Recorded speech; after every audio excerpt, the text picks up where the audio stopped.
रही रही के अंत।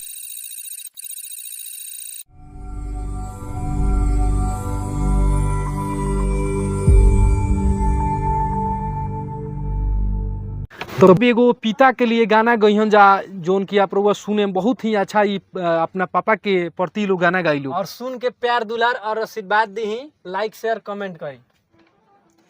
जब से छोड़ के गई लखोता हमारा आँखी से अलोता नाई आवता मन लागत नइखे कतही हमारे बाबूजी अब रोआई आवता मन लागत नइखे कतही हमारे बाबूजी अब रोआई आवता अंगुरी ध के चले सिखावला जग के राह दिखावला कहानी मन कहा बाउरी के बातें बतावला अब तो कुछ ना बुझाता हमके कुछ ना सुहाता याद रही रही के अंतिम विदाई आवता मन लागत नइखे कतही हमारे बाबूजी अब रोआई आवता मन लागत नइखे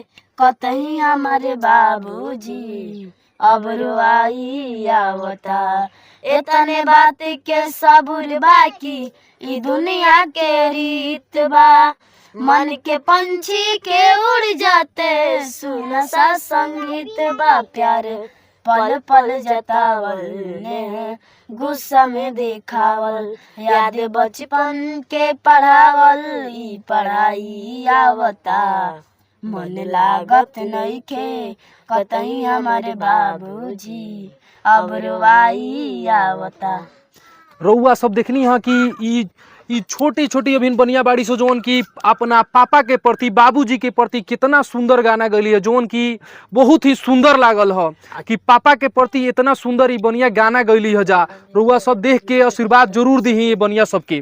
कहीं ना कहीं रउआ केहू केहू के बाप के बेटी हो खेम लो तो ज़्यादा से ज़्यादा सपोर्ट करी और शेयर लाइक सब्सक्राइब करी।